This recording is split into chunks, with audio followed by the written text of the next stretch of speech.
Welcome everybody to our monthly meeting for October 2022. Glad to see everyone. This is great, a great treat, and I think we have some fun stuff lined up for tonight. I don't think I see any newcomers, so I think the names all look pretty familiar to me. So we will move ahead Frank, are you ready for our first 15? Yes, I am. Great. Let me give you co-hosting privileges, and that way you can share your screen or whatever you need. Yep. All right, it's official. You now have the keys to the kingdom, Frank. Take it away. Thank you. Everyone else, please mute.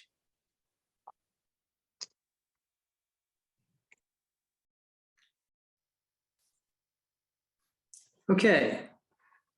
Now, front page drama is like an interesting crossover between radio, newspapers, and public relations. As you know, the circulation of a newspaper was, and actually today still is, critical to the newspaper's profitability and ultimately its viability.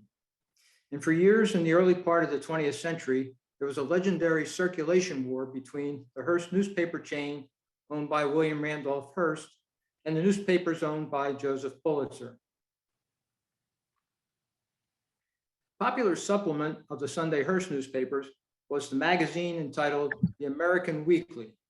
And in case you're looking at the gal there, that's Dorothy Lamour on the cover of that issue.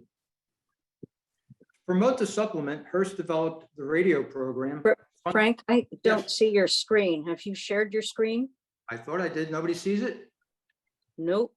All right, let me go back and try again. Okay. There we go. Yep, now we've got your screen, Frank. Okay, all right, let me Thank go back you. to the, let me go back, thank you. Let me go back to the first slide. Okay, well, that's the first slide. Let me go to, there we go. All right, everybody have it now? Yep. Yes, good, okay. All right, then that's the American Weekly that was in a supplement of the Hearst newspapers on Sunday. And as I mentioned, that's Dorothy Lamour on the cover of that particular issue. So to promote the supplement, Hearst developed the radio program Front Page Drama to tell in dramatic form a shortened version of one of the stories that the listeners would find in the upcoming Sunday edition of the American Weekly. So Front Page Drama was a form of advertising used by Hearst to directly promote the Sunday sales of its local newspapers around the country. Now, the Sunday edition, this is not the Sunday edition, but this is one that I found that sort of was rather interesting. The Sunday edition of a Hearst newspaper was quite hefty. It weighed several pounds. In addition to the American Weekly, there were numerous other supplements. And in its heyday, the colorful comic supplement alone was as many as 30 pages. The show was considered to have quality writing. One of the show's better known writers was Paul Keyes. Keyes began his writing career writing stories during World War II for the Armed Forces Radio Service. He joined Front Page Drama following the war. And while it's certainly a sidebar, but when Keyes went to write for television, he is the one who convinced candidate Richard Nixon to go on the program Rowan and Martin's Laugh-In and to utter the phrase, "Who would want to sock it to me?" So some of you may have to be a little older to remember that. In looking at the Radio Golden Index, I found that most of the actors on the programs were not names that jumped out at me. However, early on was Leo G. Carroll was a cast member. Carroll is better known for his movie and television credits than his radio career. John Gibson, known to me for his role as Ethelbert on Casey Kine Photographer, ubiquitous Gail Gordon, and The Adventures of Philip Marlowe stalwart Gerald Moore, also appeared on Front Page Drama over the years. So from September 24th of 1938, the Hearst newspaper chain, tonight comes front page drama in the story, Even Polite Crime Doesn't Pay.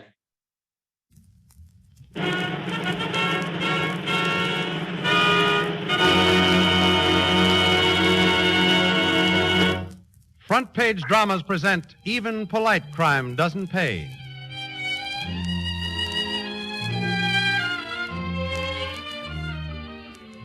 This week's front page drama, Even Polite Crime Doesn't Pay, is a dramatization of the true life story entitled Her 21-Hour Ride with Gentlemen Kidnappers, to be found in next Sunday's issue of the American Weekly, the magazine with the largest circulation in the world, distributed free with your Hearst Sunday newspaper.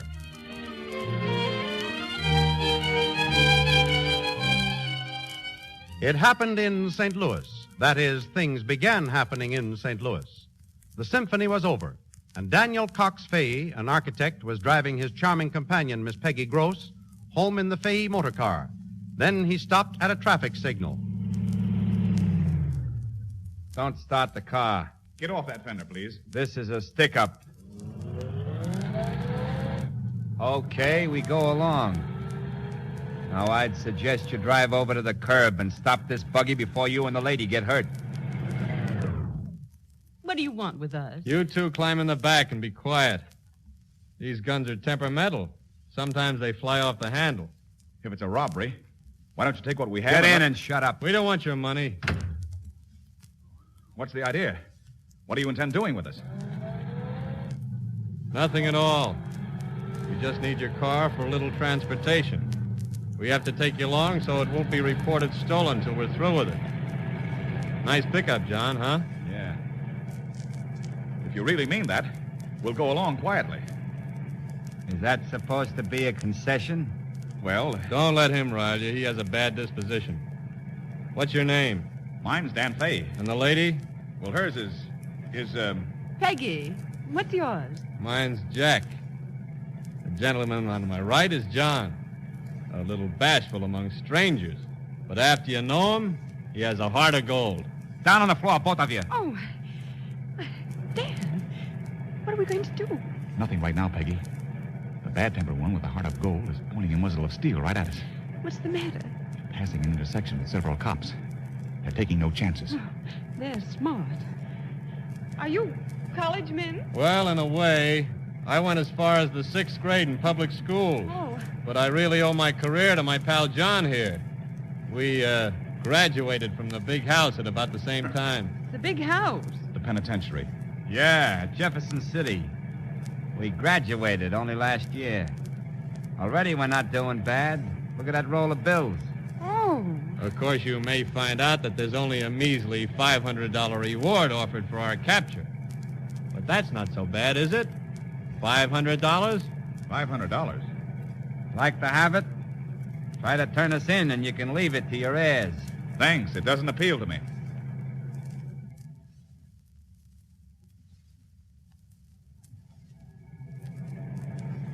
you look like a couple of swell kids.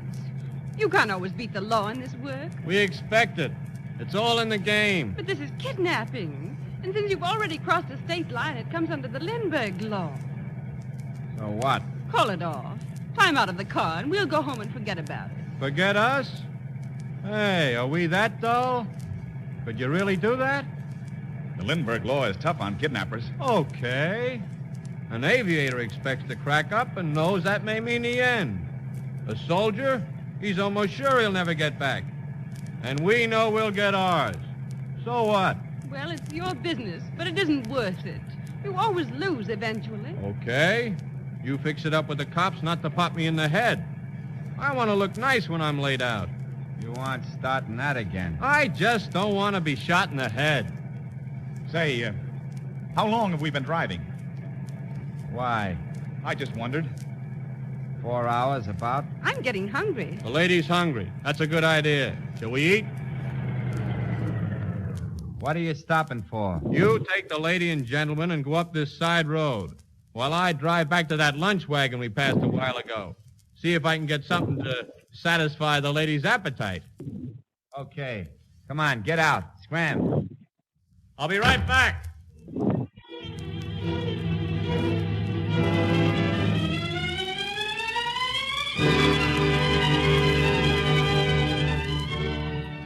And a few minutes later, Jack was back from a roadside lunch wagon they had passed shortly before. He had with him hot dogs, barbecue, coffee, soda pop, and some fruit.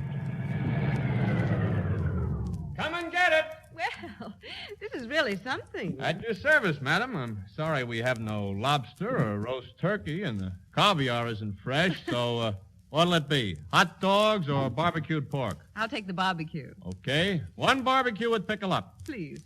Here's napkins. What about you gentlemen? I'll take barbecue. Right. That means you'll take a hot dog, John.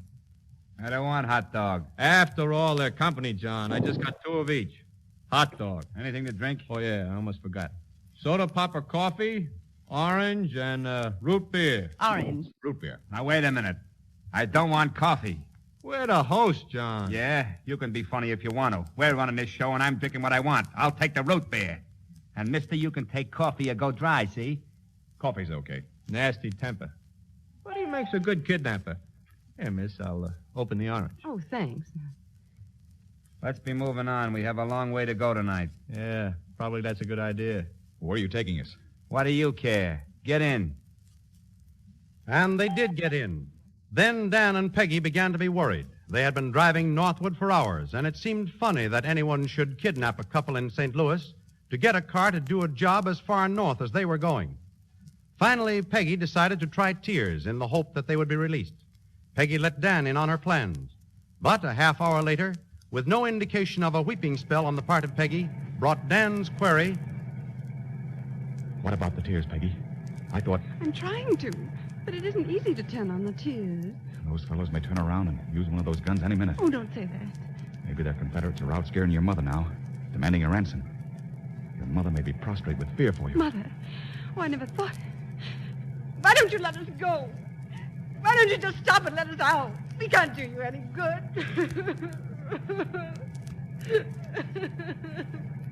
Hey, shut up. Oh, why don't you let us out? We can't help you. I want to get out and go home. Shut up. Did you hear me? She's crying, fellow. She's going to pieces. She can't stand the strain. You better pull herself together. And quick, too, or there'll be trouble. Peggy. I'm not going to tell you again. Shut up. You better, Peggy. I can't. It's no use, Peggy. He's just getting sore. Better cut down on the tears. I can't, really. It was hard starting, but now I can't stop. I can't. And so Peggy had a good cry. A few hours later, near Minneapolis, Minnesota, the strange ride reached its climax. All right, now. We're pulling the job here. You can either get out and be tied up for a few hours while we get away, or if you want, and you aren't scared, you can come with us. We'll get out. You don't want to have a little adventure? We'll get out. We're going to miss you. Wait a minute. What about the woods up there? How's that for a place to park them? Looks okay. Not too far back, fellows. We might not be found until it was too late. What do you want us to do?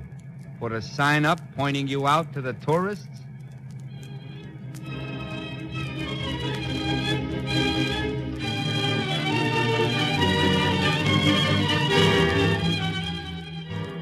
And so about 75 feet back from the road, Peggy Gross and Dan Fahey were securely bound with wire, hand and foot. Dan also was gagged, but Peggy was left without a gag, and only a warning to make no sound for at least an hour.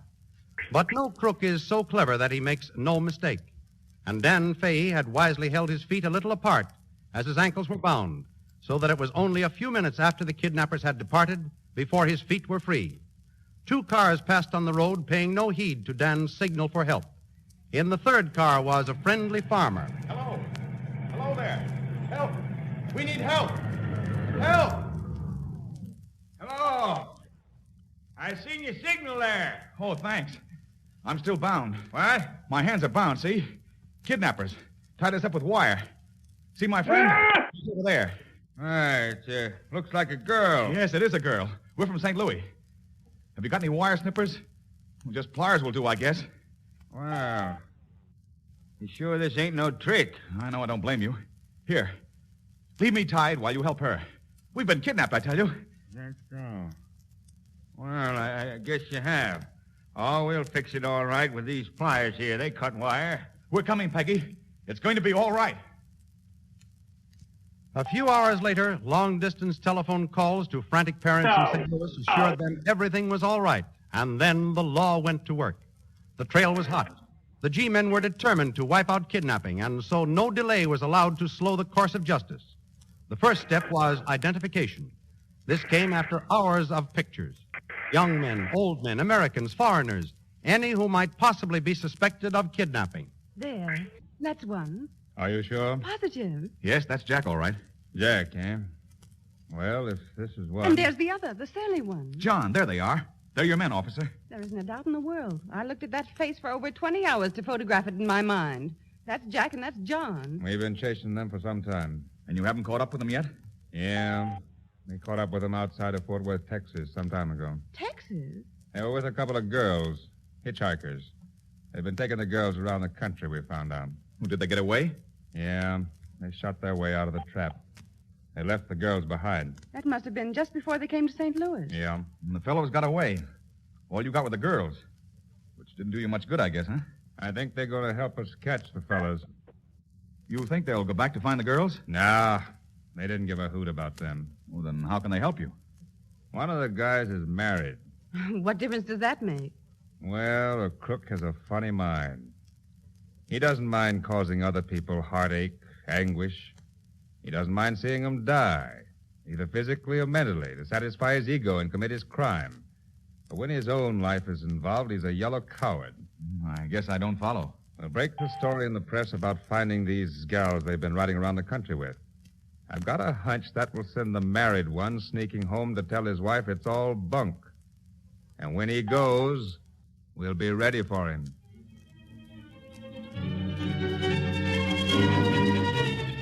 And that's what did happen.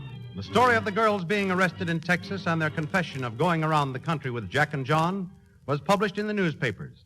And John went home to calm his wife's jealousy. Jack went with him, but they walked into a trap. Stop! You're covered. Run, John, run! Stop! Don't shoot! Don't shoot! Don't shoot! Okay, kidnapper. You thought you couldn't beat us. You'll get life for this. I didn't do nothing. No, and you aren't going to do nothing from now on. Take him back to the car. Thank God. I'll go see if we got the guy who ran. Hey, looks like we got him, too.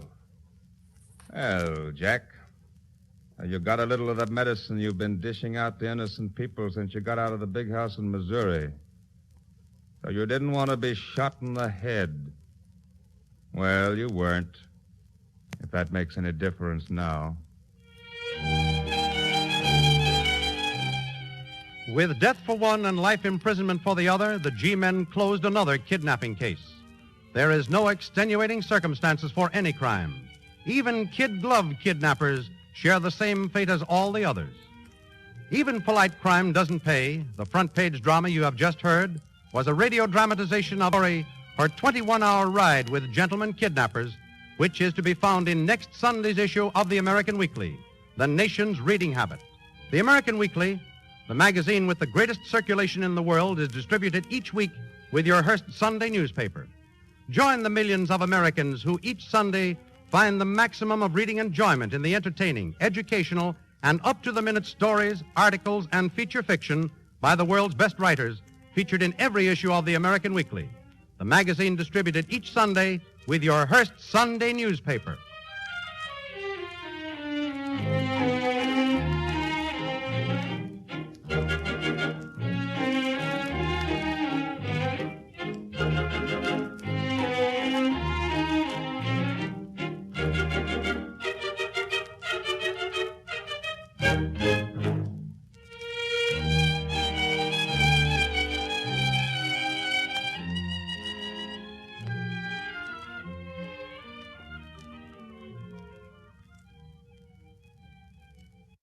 Okay, well, that's front page drama. As I said, there were shortened versions of the stories that were going to be in the magazine leaving out details so that you'd have an interest in following up and reading it after you heard it. Front Page Drama ran from 1933 into the early 1950s, and there are more than 300 episodes of the program in circulation if anybody cares to listen to another. So that's the first 15 for tonight. Thanks very much, Frank. You can there we are. Yep. Well, I enjoyed that very much. Thank you so much, Frank. You're welcome. So does anyone have any questions for Frank about this, or observations, curiosities? I have a question, Frank. Yeah, Dennis. What year was that particular episode? Do you know? I'm sorry. What year was that particular episode? Oh, that was from 1938. 1938. The reason I ask is because that announcer is the same announcer from the Flash Gordon radio serial from 1935, which starred Flash Gordon. And the fact that also used classical music. And so I was just wondering if, with those three elements, since you said K.L. Gordon was also in this series, whether or not it might be the same production team or something. Yeah, actually, the exact date was September 24th, 1938, Dennis. Okay, so very close to the 35 radio serial. So that might be a connection there. Absolutely. Okay. Frank, I have a question. Sure, Joni. Joni Leonard. I forgot my question. Wait a second. I wanted to tell you that the episode was so clear, and it was great to listen to. Now, where can we find the other episodes? Okay, if you Google Front Page Drama and the best ones to go, you'll find the Internet Archives. And that's where the old time radio researchers have done a nice job of cleaning them up. And of course, let me also thank John Abbott, because John cleans up every episode that I use. So thank you, John. He takes out as many, anything that might make it less clear, he cleans it up for me. So I appreciate it. But that's where to go, Joni. Just Google Front Page Drama, Internet Archives, and they list them there, and you can go. Actually, if you start playing the first one, it'll run you through all 300 that they have. So yeah, Thank you. That'll fill a few days. Yeah, I think so. Great stuff. All right. Well, I think, Sally, have you warmed up your voice? Are you ready to roll? As ready as I'll ever be. All right. Let me give you co-host. I'm a little froggy tonight, though.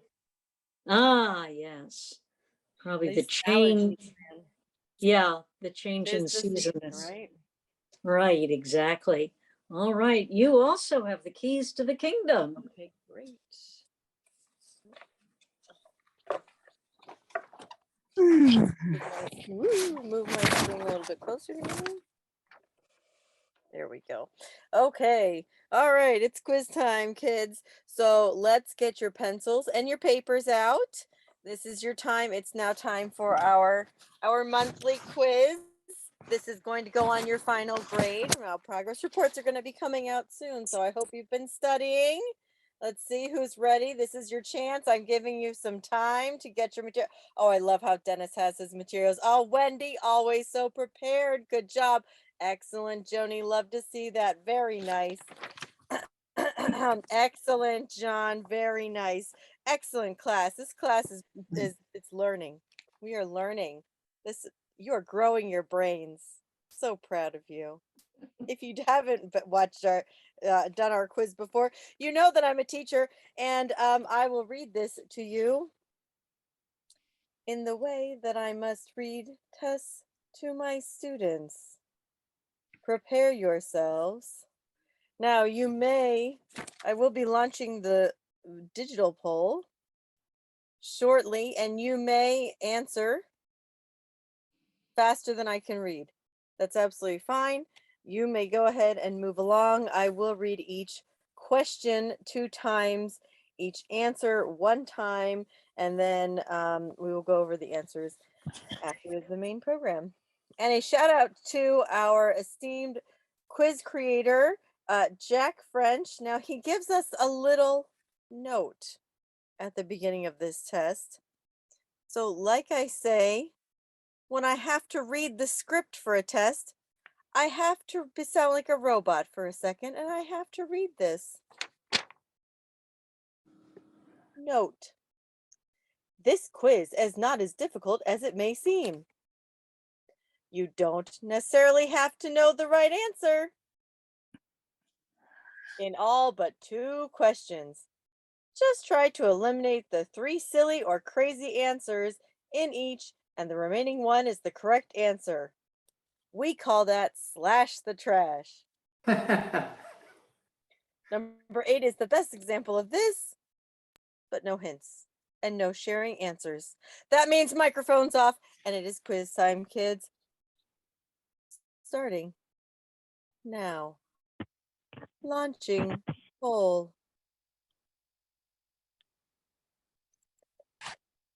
Can you see the poll? Can everyone see the poll? Okay, I'm getting some thumbs up.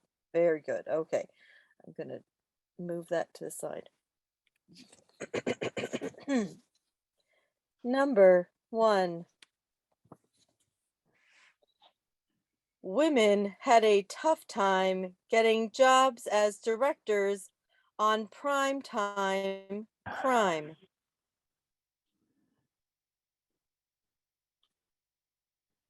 Which woman was the first to do it, and on what series? A. Agnes Moorehead on The Adventures of Dick Tracy. B. Lauren Bacall on Mr. Keen, Tracer of Lost Persons. C. Betty Mandeville on the FBI in Peace and War. D. Mercedes McCambridge on Mr. and Mrs. North. Women had a tough time getting jobs as directors on primetime crime. Which woman was the first to do it, and on what series?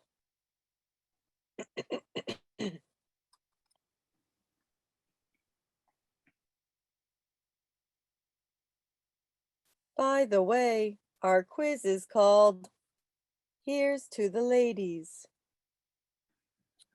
Number 2. This show featured a husband, a wife, 2 kids, and a dog, but the show was named after the wife. A. This is Nora Drake. B. Blondie. C. Stella Dallas. D. Rosemary. This show featured a husband, a wife, 2 kids, and a dog, but the show was named after the wife.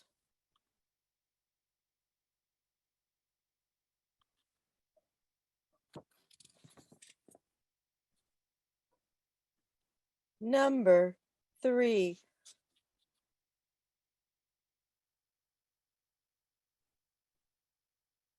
Who was the only woman to be producer and director of a juvenile Western show?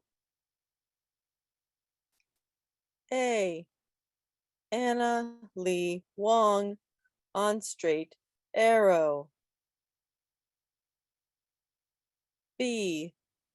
Virginia Gregg on Bobby Benson's B-Bar B Writers. C.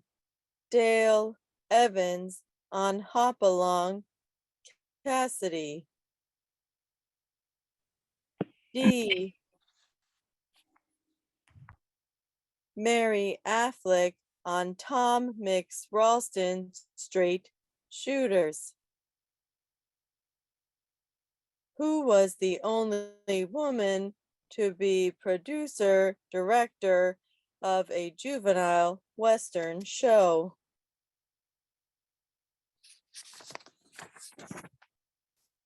Number 4. The longest and most successful kids show, Let's Pretend, was created and directed by a woman. Nyla Mack. When was it on the air? A. 1933 to 1952. B. 1936 to 1949. C. 1929 to 1954. D. 1930 to 1951. The longest and most successful kids show, Let's Pretend, was created and directed by a woman, Nyla Mack. When was it on the air?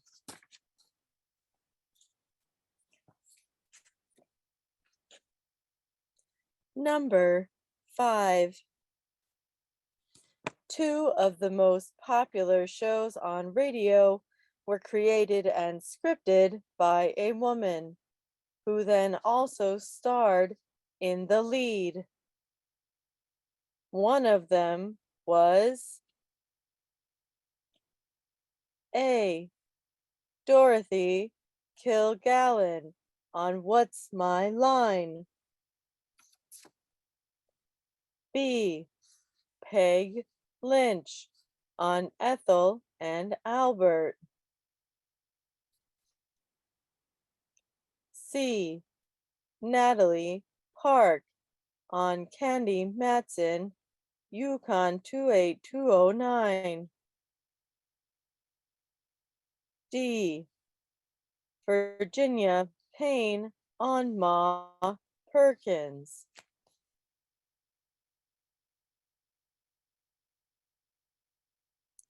Two of the most popular shows on radio were created and scripted by a woman, who then also starred in the lead.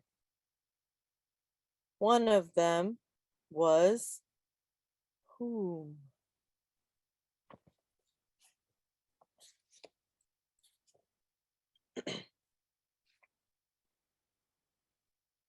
Number 6. The other woman in the category of both scriptwriter and lead actress in a popular series was A. Kathleen Height on Fort Laramie.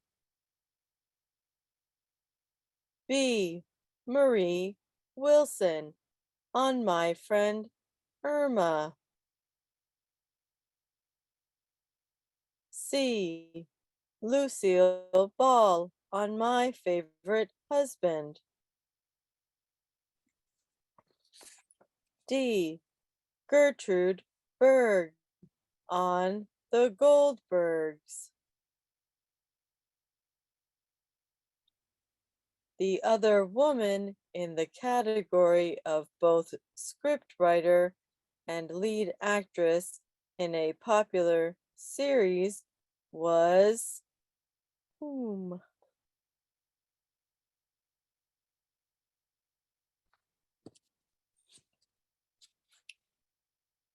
Number 7. all-girl orchestras were a rarity in the dance hall and on the radio. But one of them aired on network radio for years. The Hour of Charm, conducted by Phil Spitalny. His leading musician was A. Evelyn and her magic violin. B. Isabel and her invisible saxophone. C.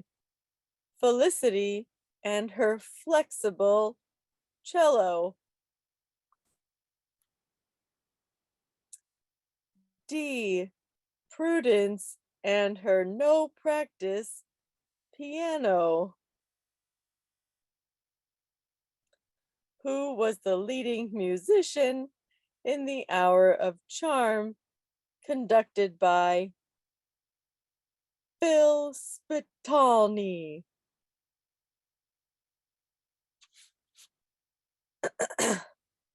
Hold, please.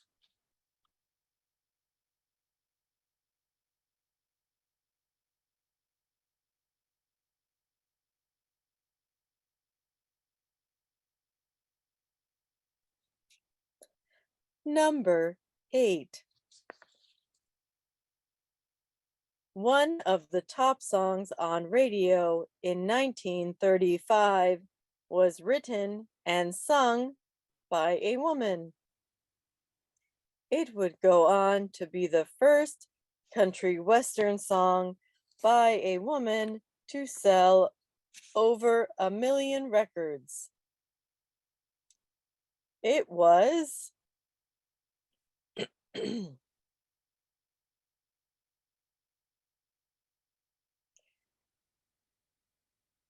A.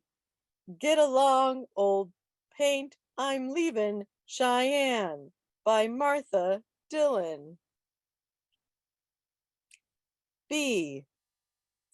I'm Back in the Saddle Again by Imogene Autry. C. I Want to Be a Cowboy's Sweetheart by Patsy Montana. D. I've Got Furs That Jingle, Jangle, Jingle by Mae Western.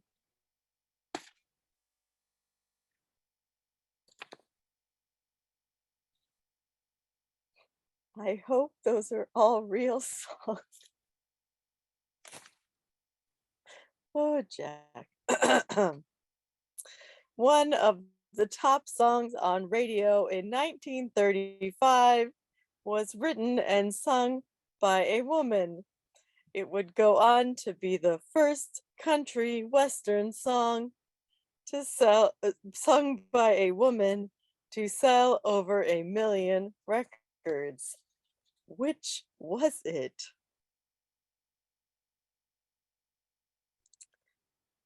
Number 9.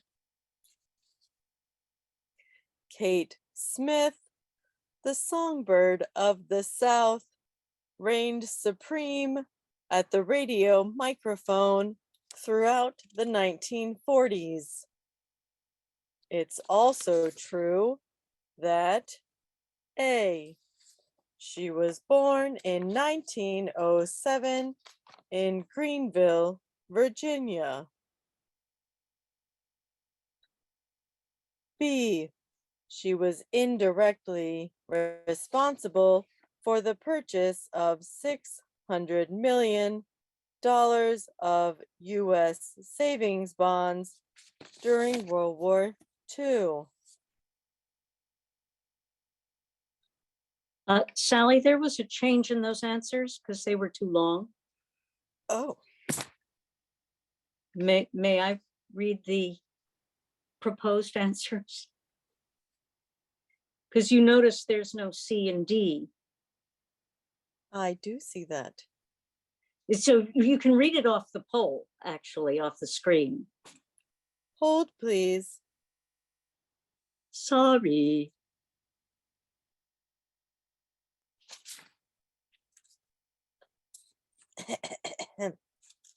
Number 5, 9. Revised. My circuits are starting to short out. Kate Smith. It's also true that A, she was born in 1907 in Greenville, Virginia. B, she never married. C, she popularized God Bless America. D, all of the above.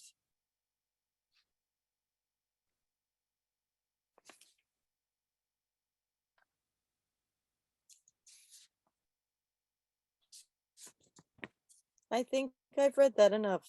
Moving on. Number 10. Only one crime mystery series had 3 women at the helm. Director Helen Mack. Writer Barbara Owens. And lead Arlene Francis. What series did this trio produce? A, It's a Crime, Mrs. Calabash. B, Affairs of Anne Scotland. C, Helen Spade, Private Eye. D, Sherlock's Special Sister. What crime mystery series had 3 women at the helm? Director, writer, and lead.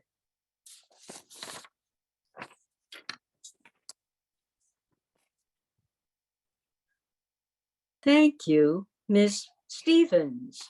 You're welcome, Dave. I will leave the poll running in the background. So if you wanted to go back and look at your answers or reread all of the options, because I'm not sure. I think I said so many 19s. I don't even know what years I said for that one. I will let that keep running, and then after our main presentation, we will go over the answers. Thank you very much. So now we're ready to get to the main program. And this evening, our presenter is Samantha Glasser. I've also given you co-hosting privileges if you have a screen you need to share or some such thing. Wendy, if I may. And yeah, Frank, I'm coming to it. I'm sorry. Don't get all exercised now. Frank, as I was about to say, can give us a little biographical background interest. Sorry to interrupt. Can I ask a question? Yes, Sandy. On that quiz number 8, wasn't that Spurs that jingle, jangle, jingle? No, it was not, Sandy. There were no typos. Okay, thank you very much for asking. So, we will eventually get to you, Samantha. So, Frank, could you introduce our presenter, please? First, Wendy, I apologize for jumping in on you like that. Yeah, our guest tonight is Samantha Glasser, and her topic is Dick Powell. Samantha began researching Dick Powell while she was in high school. She doesn't tell us how or why she started her research. I'm going to ask her that question later. She graduated from The Ohio State University in 2010 with a bachelor's degree in journalism. Samantha ran dickpowell.net for a number of years as a means of organizing her research. Samantha was on the staff of Cinevent from 2016 until 2021 when it ended. Now, Cinevent was a gathering in Columbus, Ohio, of fans of silent and early sound movies and collectors of motion pictures. So to continue the legacy of Cinevent, Samantha founded the Columbus Moving Picture Show. Samantha lives in Ohio with her husband and 2 sons. So welcome, Samantha. Thank you. Thank you for having me. The way that I got started with Dick Powell, when I was in high school, I was trying to figure out what kind of a career I wanted to have. I was really interested in film, and I decided that I wanted to write a biography about somebody, and I was trying to find a good topic. Well, when I discovered Dick Powell through 42nd Street, I decided this was the perfect subject. There was nothing written about him. This man was top 10 box office in the 30s. He was part of a screen team. He completely changed his identity in the movies, and then went on to work in television. He worked in radio. He did so many different things within a very short life. He only lived to be 58 years old. So I thought that was a great topic for research. And the more research I did, the more I found that he was really due for some sort of a spotlight. And not only was he a prolific person in the industry, he was also a nice person. So that always gets you extra brownie points. I've never done screen sharing before, but hopefully this will work. Let me see.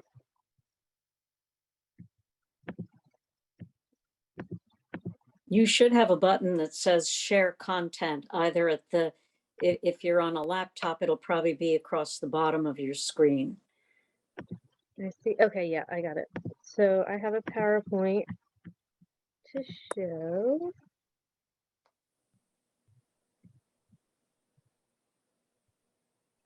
How do I get this started? Sorry, guys. Slideshow. Okay. So, Perfect. Dick Powell. Well, first of all, I wanted to do a little plug for the Columbus Moving Picture Show. If any of you guys are interested in attending, it's Memorial Day weekend every year in Columbus, Ohio. It's all about classic movies, but we do have some radio tie-ins. We'll be showing Information Please shorts this year. We have seminars now, so they'll be on a wide variety of subjects, from Red Skelton to Oscar Levant to like composers. We have all sorts of different things. So hopefully you can join us for that.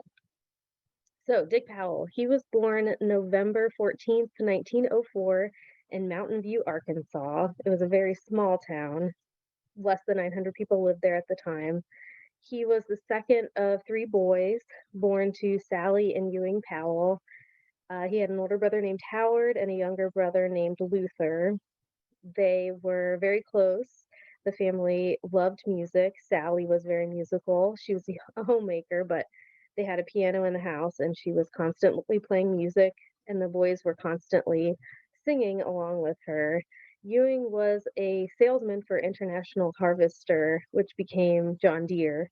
And you can find old newspaper articles of that time period where they would announce where he was at in the state, so that people who were interested in purchasing tractors and farm equipment could locate him to do so. It was a small town that had a railroad that ran through it, so Dick and his brothers liked to hang out at the rail yard. And his first paying job was at the age of 5. He was paid a nickel to sing Casey Jones to the railroad engineer.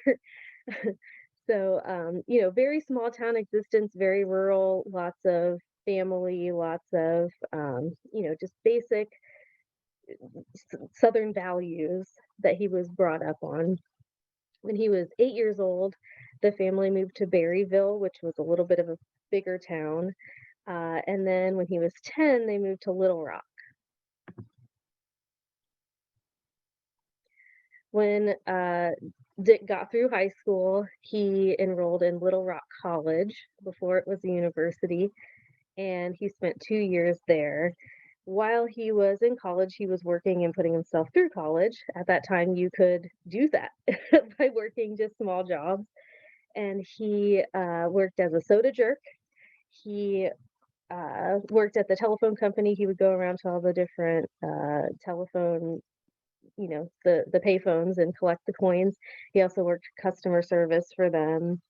And he was a grocery store clerk. I have a quote about him.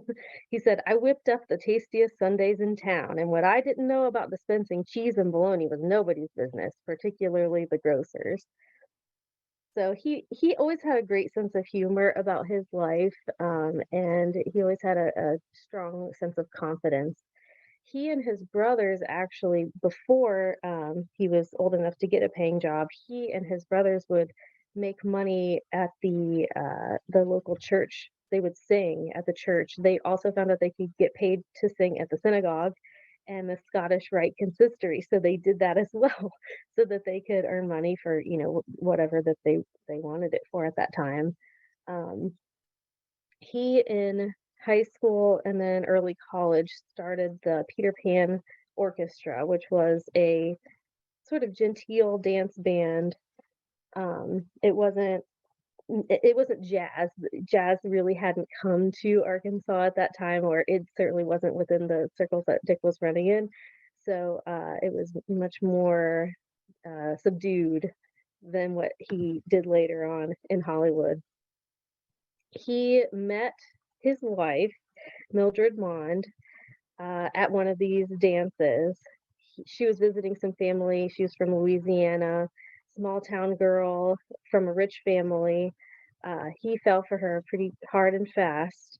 They decided that they would elope. They did not tell her family.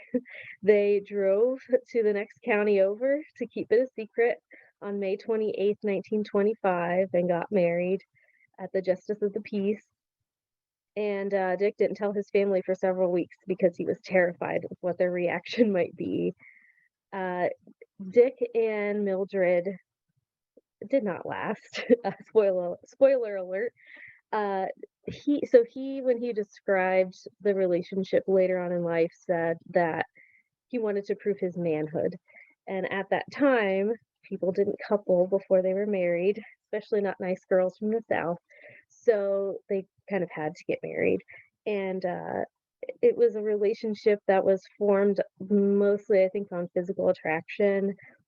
They did not plan their future before they got married. They did not plan for, what kind of a job he was going to have to support her. She expected that Dick was going to settle down and get a stable job, and that they were going to have a home, and she was going to make dinner every night, and they were going to have children and just have a, normal relationship that you would expect at that time. But that was not what Dick wanted. Dick loved music, and he wanted to pursue that as a career. So it was not a good match from the beginning, but they tried their best to make it work. They decided to do a honeymoon to travel to Florida. She had some family that lived there, and this was in the 20s, so it was before it was really built up. It was a lot of swampland, but he didn't have a whole lot of money, so they went south. I believe they visited Mississippi, a couple of other states, because she had family all along.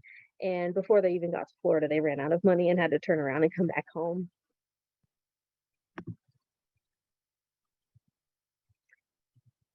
So Dick wanted to be a musician. He got a job playing for a dinner orchestra called the Royal Peacocks in Louisville, Kentucky. This was in September of 1925 that he got this job. So they moved up there and tried to make a go of it. He wasn't making a whole lot of money, but he was doing okay. It was a first job. And it was very sort of highfalutin music, genteel. But he found out that jazz was kind of coming up and making people a lot of money. He could make a lot more money playing jazz than he could doing dinner theater, or not dinner theater, dinner music. So he had heard that Charlie Davis was looking for a banjo player. Charlie Davis was, at this time, I mean, you guys, I don't know if you've ever heard of him, but he was a huge name in the Ohio and Indiana area, especially in Indiana. He, at that time, it was very unusual for people to even have electricity in their homes, let alone to have like a global following or a national following. These musicians were popular in the Midwest or the South or the New Orleans area or Chicago, but they didn't necessarily have a national following. So Charlie Davis was kind of the band in the Indiana area. So it was a big deal to be able to audition for him, whether or not he got the job or not. Well, Dick didn't even play banjo, but he put down $50, his last $50 on a deposit on a banjo, and he went home and he learned how to play banjo and he got that job, which he would later say that the banjo was a lifesaver. The night of my first appearance, my knees were shaking so I could hardly walk. When I stood up to sing, I put the banjo on the floor in front of me and leaned on it. It was a good prop. So he did what he had to do to make ends meet and to progress in his career. He was a very savvy businessman, as you'll find out later. But he also was a very talented musician. This man played the cornet, he played the saxophone, he played the piano, and then he taught himself to play banjo. He could kind of do it all. And so when he got that job, he got more exposure. He got to work with some really talented musicians and make connections that way. They played the Ohio and the Indiana theaters in Indianapolis, in that area. And they actually cut some records. So you can find Vocalion records of songs like Beautiful, which you see the sheet music for here. He did songs called Coquette and Was It a Dream? Last Night I Dreamed You Kissed Me, and several others. So those are nice to find. I have a couple of those on 78. Dick got pretty popular. He was an appealing singer. His singing style changed later on when he got to Hollywood, but he sang sort of in the vein of Rudy Valley or maybe a Russ Columbo, sort of definitely a higher tenor than he did later. He was a smoker, so his voice deepened over time. But he had sort of a softer, more nasal quality to his singing at that time, which was popular. You know, he was sort of going along with what was going to make him some money. But it worked, and people really liked him. He had that, sweet baby face, as you can see here.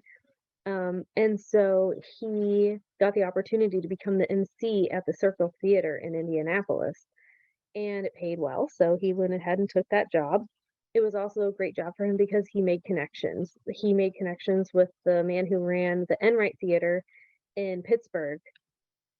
And they liked him so much there, they kind of gave him a tryout at that theater. It was a smaller theater. They liked him so much there that they gave him a job at the Stanley Theater there, where he stayed for quite a long time and built a very big fan base.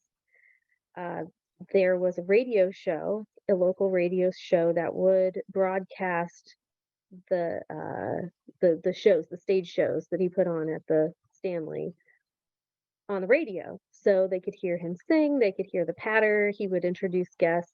Lots of stars would visit these theaters to promote their movies. So he met a lot of people from Hollywood and did routines with them. He did one with Jean Harlow. He did something with Buddy Rogers, who encouraged him to pursue Hollywood. He thought he would be very good there. He worked with Rosemary when she was baby Rosemary, and he worked with Ginger Rogers, who he would later make films with. And so it was a great training ground for him. He developed a really strong persona that he would, put to good use in Hollywood. And he just thrived there. People loved him.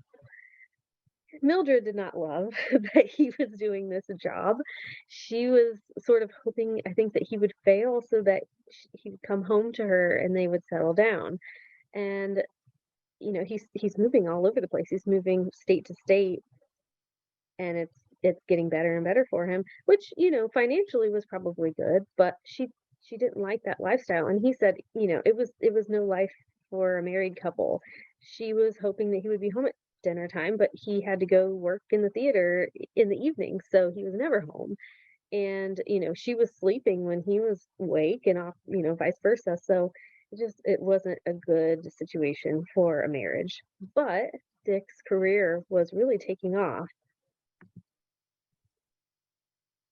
So there were talent scouts from Hollywood that came out to see Dick's show, and they liked what they saw. So they offered him an option to come out and take a screen test. So he went to Hollywood. He did a screen test. They were considering him for the movie The Crooner from 1932, but they decided he wasn't right for that part. So, but they liked what they saw. They liked the screen test. He went back to Pittsburgh and was working at the theater. And then they called him and they offered him a contract. And it was a contract for a 6-month period. And if they liked the work that he did, then they would pick it up, and it would be a 7-year contract, which was pretty standard at that time. Dick, to take this, would be taking a very significant pay cut. He was making good money at the Stanley Theater, but he thought this is an opportunity to grow his career, to have national attention, international attention, because Hollywood was huge in those days internationally. Other countries didn't have huge film industries the way that we did here in the United States. So it was a gamble, but it was a good gamble. And he made sure that in his contract, he was allowed to do radio work, independent of the studio. They weren't in charge of that at all. They didn't dictate where he could go, where he could work. He just had carte blanche. He could work in radio. So that was a great and a really smart move for him to make some extra money on the side. If his career in the movies wasn't taking off, he at least had that as a backup. His first movie was called Blessed Event. It's a pre-code movie from 1932 starring Lee Tracy as a newspaper reporter who has a rivalry with Bunny Harmon, who was a stage performer, very much like Dick's own personality. And they had this bickering back and forth in the film. It's a fun movie if you haven't seen it. And they liked Dick, and it was Warner Brothers. Sorry, I didn't mention that before. Warner Brothers is the studio that scouted him. So he did well, and they liked him, so they picked up his contract, picked up his option. He also made sure in this contract that he got a 12-week vacation every year, so that if he wanted to go back to be the MC at the Stanley Theater, that he could. Another little backup just in case. He made several movies after Blessed Event, several of them at other studios. They were loaning him out to Fox and other places so that he could sort of, I think, get his feet under him as a performer in front of a camera, which is very different than working on the stage. He was a little bit broad in Blessed Event, but he toned it down over time in the movies. But then he was cast in 42nd Street. This is the movie that I discovered him in, and I think a lot of people discover him in. It's a Busby Berkeley musical, so at that time, musicals, they had been really popular when sound came in 1927 through about 1930, but people got really tired of them. They were pretty static. They're fun. There's lots of good music from this time period, so I enjoy watching them, but they definitely sort of followed a formula and didn't necessarily have great stories. They were just vehicles to have musical numbers. But Busby Berkeley with 42nd Street not only revolutionized the way that musicals were shot, they had all those great overhead shots, the kaleidoscopic looks, and the showgirls that were all dressed alike, and the whole thing, but it also had a good story with a great cast, and it really revolutionized the industry and revitalized the musical genre. Ruby Keeler was the love interest for Dick Powell in this movie. It was the start of a very long screen team, a very successful screen team one that endures to today. People will say that Ruby Keeler and Dick Powell were, one of their favorite screen couples.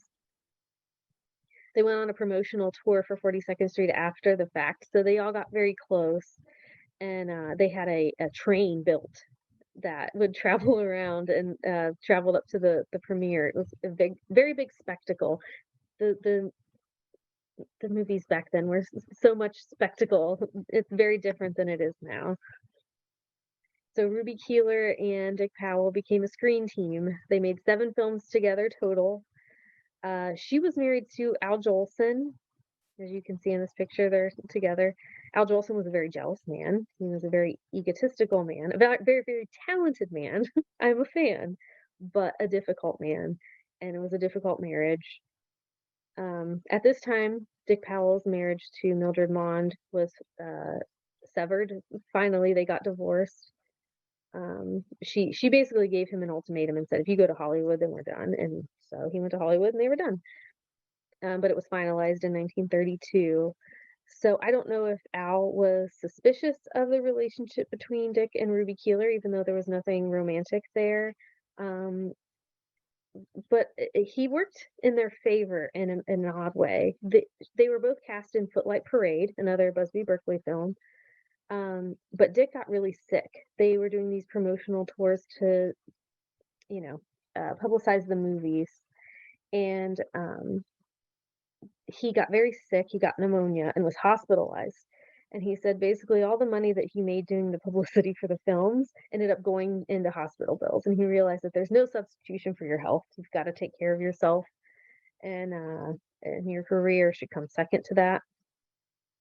So anyway, he was not going to be in Footlight Parade. They cast Stanley Smith, who made a couple of musicals. We just saw him in Love Among the Millionaires with Clara Bow. But he was in a couple of early musicals. Not a great screen presence. He was charming enough, but not Dick Powell. And Al said, no, you're not going to make this movie. You have established that Dick and Ruby are a screen team. You're not going to make this movie without him. So he sort of put pressure on the studio for them to wait to film Dick's scenes when he was well enough to do so. So he sort of helped preserve that screen team. However, when they went to make Wonder Bar, Dick was in that with Al Jolson. He had creative control on that film. And so Dick thought, oh, he's going to help me out. He's going to really, push to further my career, because in turn that will help his wife's career. But that's not how it turned out, because Al would never do something like that to further someone else over himself. And so Al took one of Dick's songs. He lessened the amount of screen time that Dick got over in favor of himself. And people were miserable on that movie. Dolores Del Rio complained about it. Kay Francis complained about it. It was not a happy set. But it is a fun movie. So at this time also, Dick was making a lot of movies with Joan Blondell. One of them was Dames in 1934. She was actually married to a cinematographer named George Barnes. And she and George had a difficult relationship. He did not want children. She did. She got pregnant at one point, and George said, no, you're not having this child. And so she went through with an abortion. Then later, when she got pregnant again, she said, no, I'm having this baby. I don't care whether you want it or not. I don't care if you divorce me. She had Norman Scott Barnes. After being in the musical Dames, she's in a very scanty little costume. They literally strapped her stomach down to hide the pregnancy and made her, shoot these scenes. And she had that baby. She had Norman Scott Barnes on November 2nd, 1934, and George Barnes divorced her. Around the same time, Dick was on the radio program Hollywood Hotel. This was sponsored by Campbell Soup. It was a CBS program. It ran from October 5th, 1934 through December 2nd of 1938. This was a pioneering West Coast program. Up until then, radio shows were broadcast from the East Coast because the phone lines ran east-west. it was very, very expensive to run them west to east. And so they just didn't do it. Well, Luella Parsons got involved, and she was a very powerful gossip columnist for the Hearst Syndicate, and she had a lot of influence in Hollywood. She got stars on this program, and they waived their fee. They would usually cost at least $1,000 to book a star for a program like this. However, because of her influence, she got them to waive that fee. So then the show could use that money to broadcast west to east. There was a very famous it was famously shot at the Orchid Room, which was a fictional place, but people got to know the Orchid Room. And Dick Powell was MC on this program until 1937. So up until the last year of the program, he was on that show. He very much got to reprise the role that he played at the Stanley Theater. And then they had musical guests on the show. He would, play music, and he would sing with the Ted Fio Rio Orchestra. And then they would have about a half an hour of a recreation of a movie that was coming out. Very much in the pattern of Lux Radio Theater, which would come later. And Dick would appear on that, reprising roles from the movies. This show, unfortunately, most of the episodes are missing. There's a couple out there that I've been able to hear, but most of them are lost, which is such a shame. 1935 was a huge year for Dick Powell. He was named top 10 box office of the year. He made Gold Diggers in 1935, Broadway Gondolier, Page Miss Glory, A Midsummer Night's Dream, sort of miscast there. He always felt very uncomfortable, but it's a really, really good movie. Shipmates Forever, and a movie called Thanks a Million for Fox. Page Miss Glory of these was sort of significant because he co-starred with Marion Davies. Marion Davies was a very popular actress from the silent era. She was very well known for having an affair with William Randolph Hearst. And she and Dick had an affair during this film. And it lasted for about a year, because they made Hearts Divided in 1936. And their affair continued through that as well. However, Marion was not married to Hearst, but essentially married to Hearst. They were together until the day he died, but she would have affairs now and then. So this wasn't unusual. However, I think Dick was interested in having a more permanent relationship with her, and she was not interested in that. She was essentially married to Hearst, so they ended up breaking off the relationship. Dick was also interested in Joan Blondell at this time. She liked him. She considered him a friend. She wrote a memoir. It's not a memoir. She wrote a fiction book called Center Door Fancy later in life, but it's very, very autobiographical, and it's pretty easy to determine which characters are which people in her life. She describes Dick as being a very nice person, a great friend, a steady, reliable kind of a person. I don't think that she ever had any, fiery emotions about him, but she saw him as somebody that could kind of take care of her and take care of her son, somebody that could provide some good career advice. And it was something that she needed. I think she needed some stability in her life, because her life had sort of always been kind of nuts, and she was kind of taking care of her family for a long, long time. So in 1936, they were making the film Stage Struck together. They got married. September 19th, they got married on board the SS Santa Paula, which they took a cruise for their honeymoon. Regis Toomey was their best man. He was another actor at that time, and he gifted, as a joke, to Joan the book Gone with the Wind, thinking, of course, she'll never read it on her honeymoon. But she said she did read it on her honeymoon. So I don't know what that says about the relationship. And on January 15th, 1938, Dick adopted Norman. So Norman told me that until he was about 11 or 12 years old, he did not know that he was adopted. As far as he knew, Dick was his dad, and he raised him as such. Dick's career started to slip in the late 1930s. Ruby Keeler had retired from film, so they no longer had that screen team. The musical genre was becoming a little bit old hat. There weren't any major, especially at Warner Brothers, there weren't any major revolutionary things happening in the genre. And then also, Dick was getting older. Dick started in the movies when he was almost 30 years old, so he was aging, and he knew that he couldn't be playing these juvenile parts. He was always playing soldiers. He was constantly playing these bright-eyed ingenue types, what's the male equivalent of that? And so he knew that that couldn't continue forever. He was heading into his 40s.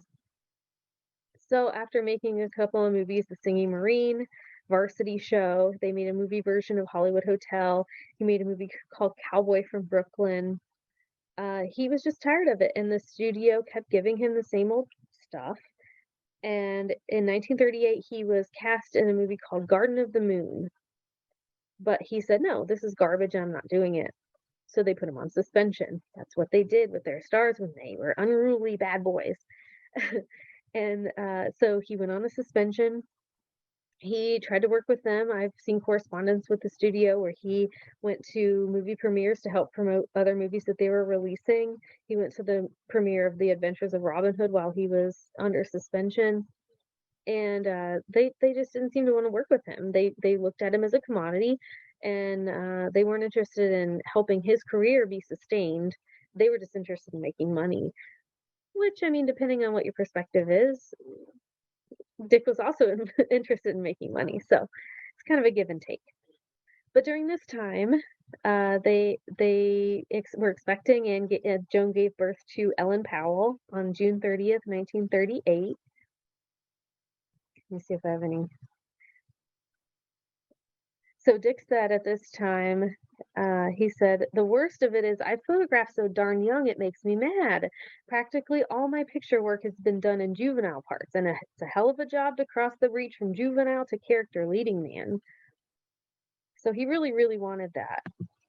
And the studio wasn't willing to give it to him. So he broke his contract with Warner Brothers amicably, and decided to go out and freelance. He worked for Paramount. He did some work for MGM at this time.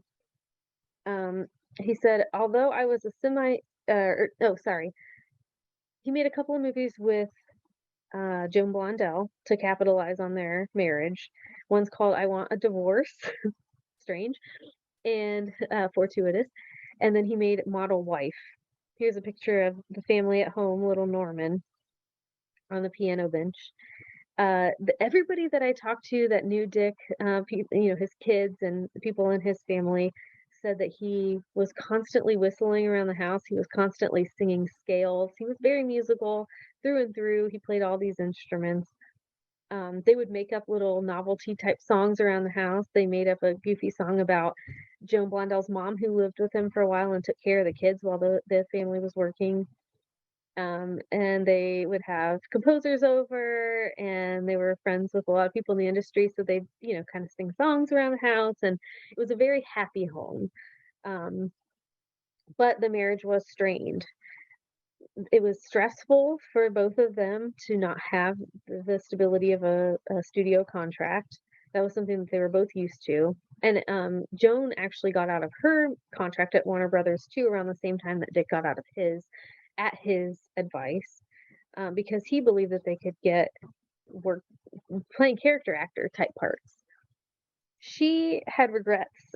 She thought that maybe if she had stayed, she could have gotten the Maisie series. But she also, wanted to make her marriage work, and she wanted to support her husband. If you're on strike, you can't be this scab that goes and does work at the studio. So she was doing what she had to do to protect her family life as well as her career. And she thought, because he was pretty business savvy, that she was doing the right thing. Later, she definitely had regrets, but, what can you do? And around this time, in 1944-ish, there was a studio that was going to make the movie Double Indemnity, and Dick really, really wanted to make this movie. He thought that it would be a great way for him to shift his screen personality to be something more age appropriate. And unfortunately, Fred McMurray, who was also sort of a musical light star, ended up playing the role, and it completely revitalized his career, and it really changed the industry more toward these noir crime films, the post-war films. And then at this time too, their marriage was already strained. Dick started seeing June Allison. She was a new player at MGM. She was 13 years younger than him. She was very interested, I think, in him. I don't know that he was necessarily interested from the start. I think that he saw their relationship more as a mentor-mentee relationship. They met in the late 30s, actually. She was starring, or not starring. She had a part in the movie Best Foot Forward, which was a Broadway production, which starred Rosemary Lane. She was in the movie Hollywood Hotel with Dick Powell. So he decided to go backstage to congratulate Rosemary Lane. And Dick was backstage, and he goes, "Oh, I want to meet the girl with the funny voice," which was June Allison. So that was when they first met. He was just paying compliments to a good performance, but it stuck in her mind, and she rekindled that connection when they went to Hollywood, when the Best Foot Forward was made into a movie in 1944. And then she appeared in a movie called Meet the People, which Dick and Lucille Ball starred in. And so they sort of rekindled that. He started giving her career advice. They made a movie called Two Girls and a Sailor with June Allison. And originally she was going to play a Gloria DeHaven part, which was a very glamorous part. And Dick said, no, the better part is the more homely girl, the girl that feels like she isn't worthy of the romance with Van Johnson. They became a screen team. So the fact that he was giving her this good career advice, she wanted to keep that relationship going, and her feelings were more romantic than his. And I think that developed over time, that he did start to have those kind of feelings toward her. And then Joan, knowing that this relationship was sort of on the rocks and maybe headed toward failure, was working with Mike Todd, and so they ended up having an affair. And eventually Dick and Joan would separate and marry June Allison and Mike Todd. So the family was not happy. Most of Dick's family that I talked to did not like June Allison too much. They sort of blamed her for the breakup of the marriage. A lot of them were upset with Dick for his actions, and they all really, really loved Joan Blondell. So for those Joan Blondell fans out there, everyone loved her. So during the time that Dick was really kind of struggling in Hollywood, he did a lot of radio, and that was always his fallback. And he was good at it. He worked on Your Hollywood Parade from December 8th, 1937 to March 23rd of 1938. Musical programs were kind of his forte, so that worked out really well. Tuesday Night Party, he worked on that from March 21st to September 10th, 1939. He worked on the show Good News in 1940. He did Southern Cruise, which became, I think, American Cruise, July 4th through August 15th of 1941. Campana Serenade, October 10th, 1942 through April 10th, 1943. And he worked on Fitch Bandwagon before it became the Alice Bayfield Harris Show from 1944 until September 23rd of 1945.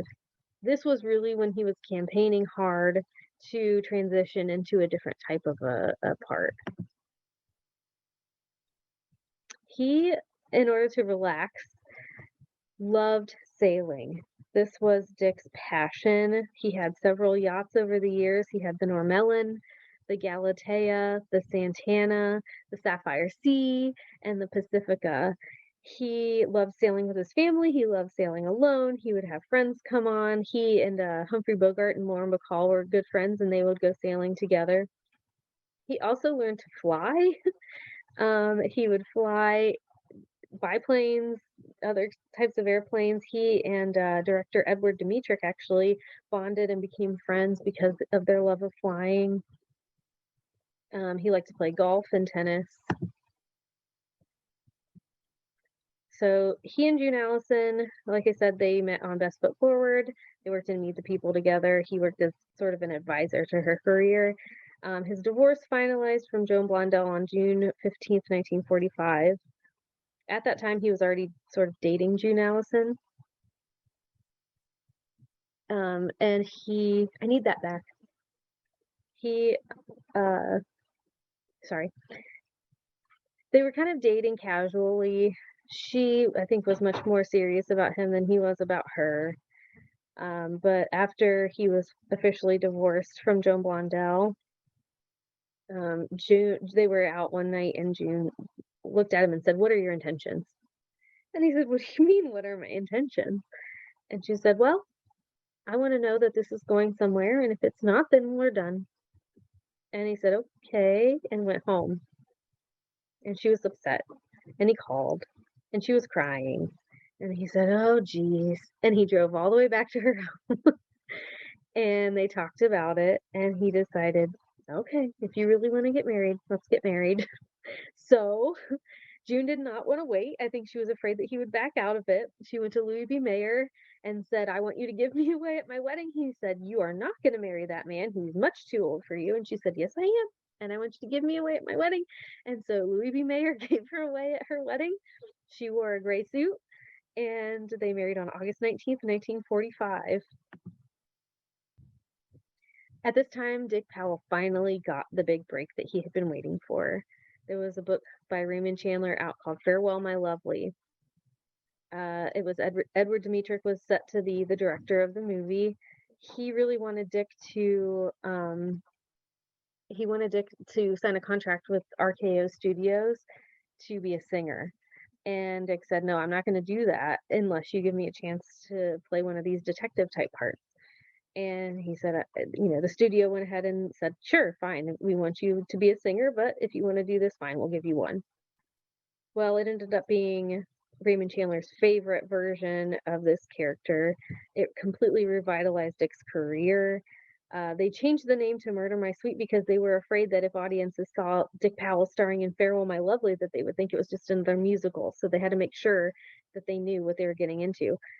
What people really liked about his approach to this character was that he wasn't all sardonic and angry and sullen and, full of alcohol. It was very humorous. He had a great scene. He's outside of a mansion where there's this cherub statue fountain thing. He kind of gives it a look and he lights a cigarette on its butt.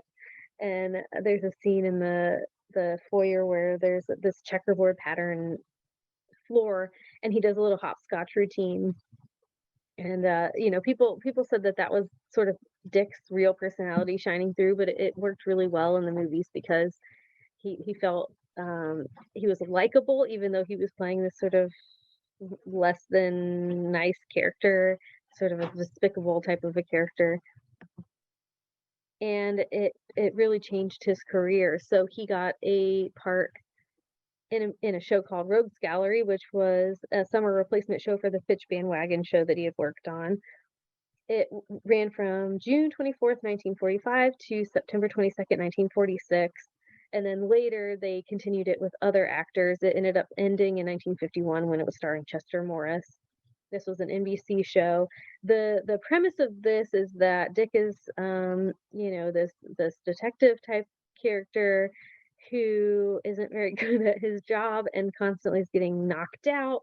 And when he's under, this character Ugor, rogue spelled backwards, voiced by Peter Leeds, would sort of give him advice and steer him in the right direction to solve the case. Dick's career really went in the tough guy direction. He was in several movies: Cornered, Johnny O'Clock, To the Ends of the Earth, Pitfall, Station West. He did a radio show called The Front Page, which was not very successful, from May 6th to September 16th, 1948. This period of his life was definitely, he was taking advantage of this new kind of a character, but he didn't want to be pigeonholed into that either. So he took chances and made other movies like Mrs. Mike, and he made some movies with June Allison, Right Cross, and Reformer and the Redhead. That was a movie that they had a print of at home, and they would show that at the kids' birthday parties. And he really, really wanted to stretch his legs. He wanted to be a real actor. Let me see if I can find the quote.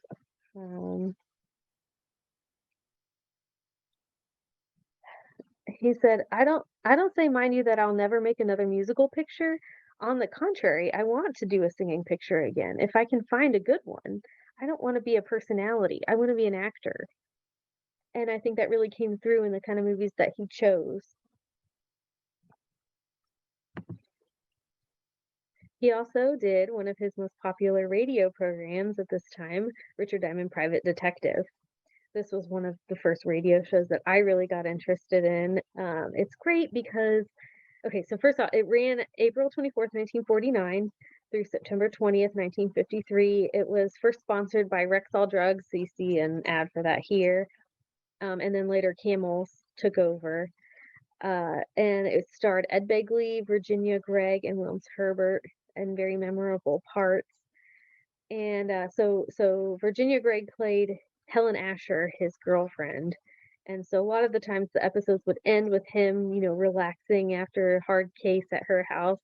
And it usually ended with a song, sometimes with the neighbor yelling to shut up. So it's a lot of fun because it mixes the two arenas that Dick really thrived in. He could be the tough guy and solve the case, and then at the end he would treat you with a little song, and it always had a lot of humor because it's a Blake Edwards production. Dick Powell and June Allison adopted their daughter Pamela in 1948. June was always told that she couldn't have children, and the two, wanted to have children, so they planned to probably adopt another baby. And as they were sort of looking, she was cast in the movie Royal Wedding with Fred Astaire. This was a dream of hers. June had always wanted to work with Fred Astaire. When she was a kid, she used to pretend she was Ginger Rogers, so this was a dream come true for her. When they were in rehearsals, she really was feeling really sick, and she thought, oh my goodness, spinning around on the dance floor has never really caused me this kind of nausea before.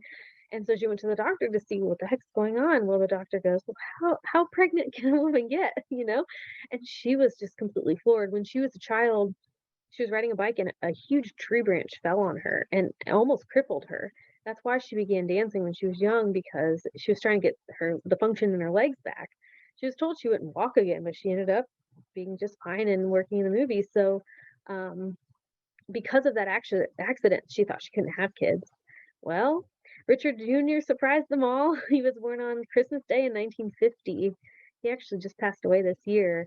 So they had their two children, and then later Ellen moved in. Ellen was in her teens when she moved in with the Powells, and they lived on a rural ranch in Mandeville. They actually had cattle, and Dick had a bull named King Richard on their property.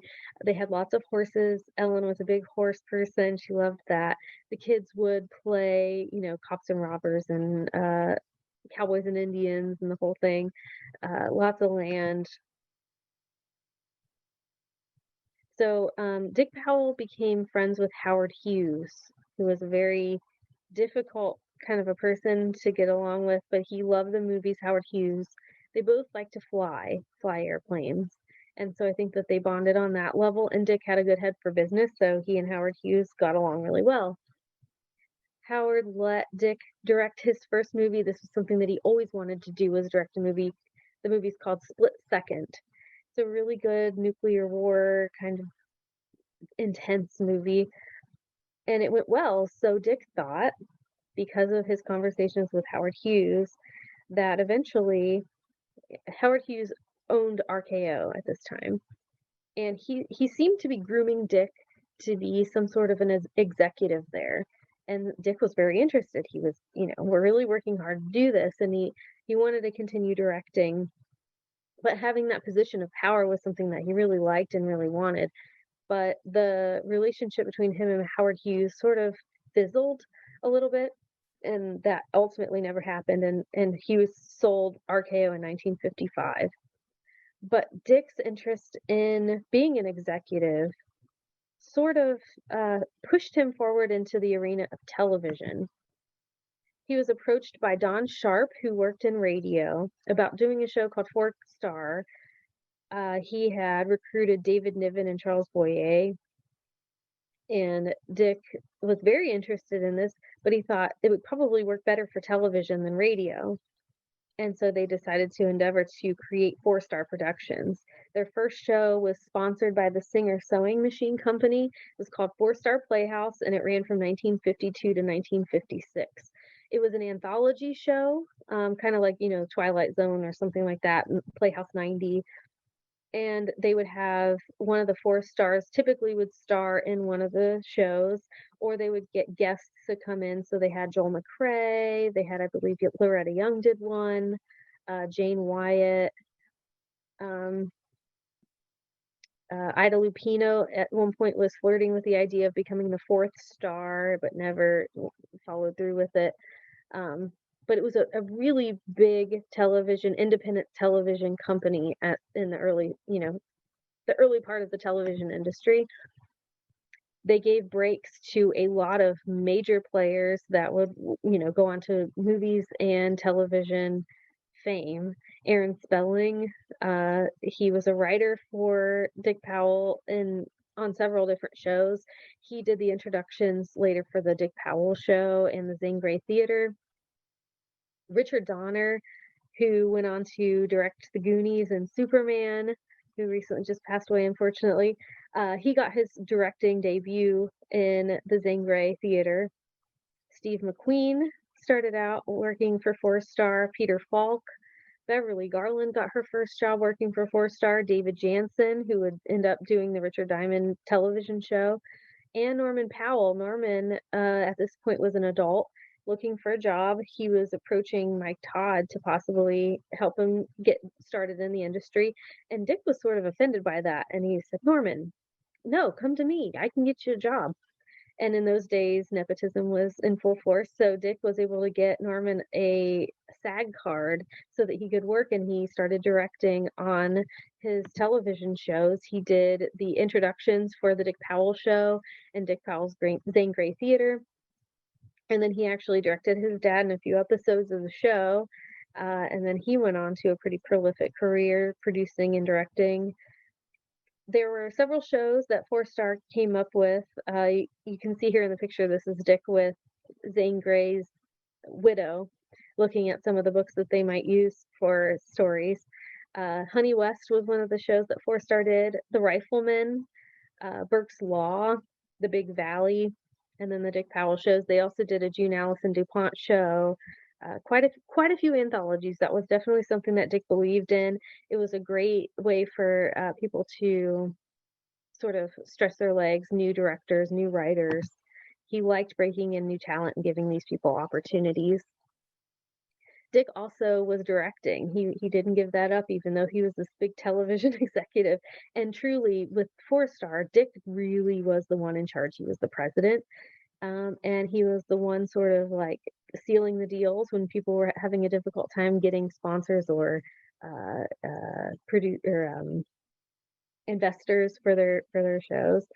He was the one who would go in there and just charm them because he was such charming and a nice person. And he thrived in that role as president at Four Star. But he liked to dabble, so he wanted to be a director still. He made several movies. The next one after Split Second was The Conqueror in 1956. It starred John Wayne as Genghis Khan, if you can believe it. Susan Hayward was in it. The movie was universally panned. It's still made fun of today. The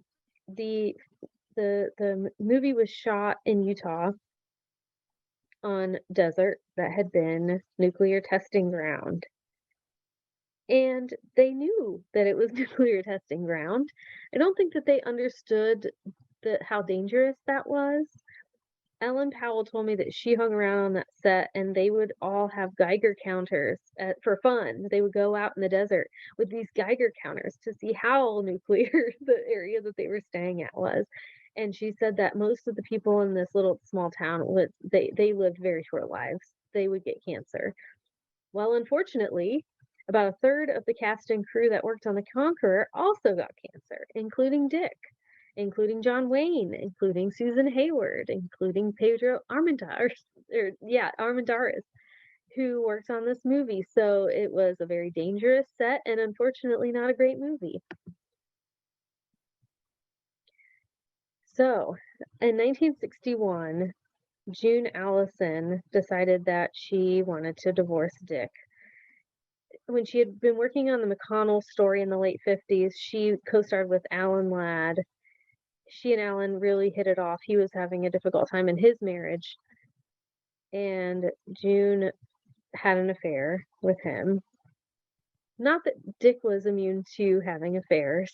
Let's be honest. Their relationship, he and June Allison's relationship, was not super strong.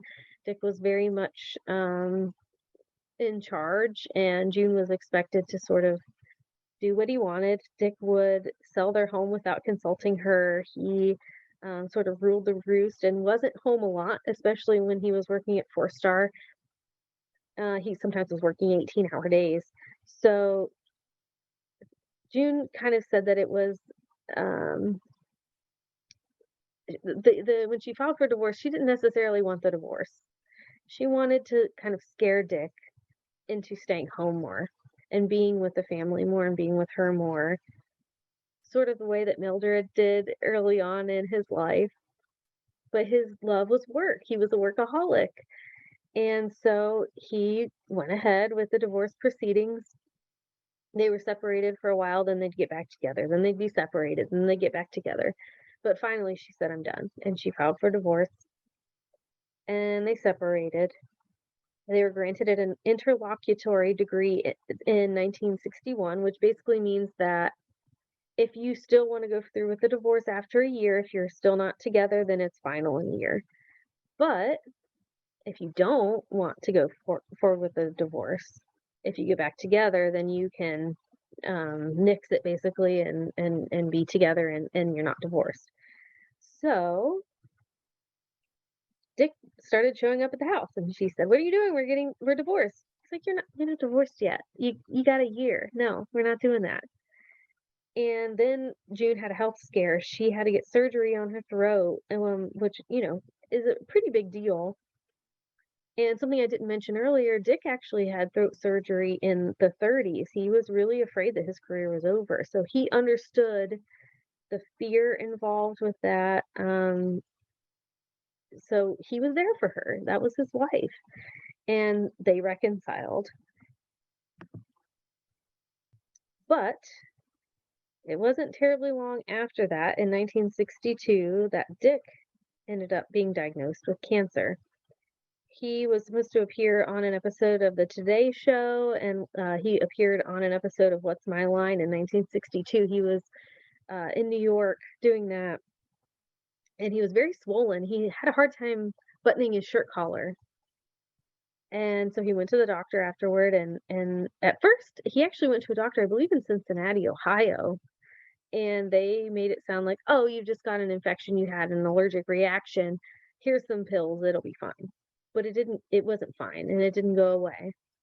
So he saw a doctor in California, and they found a malignant tumor in his neck, and then found out that it had spread to his chest. So he went under Linac chemotherapy and cobalt treatments. At that time, cancer treatment was pretty primitive. They tried, but it had spread quite a bit.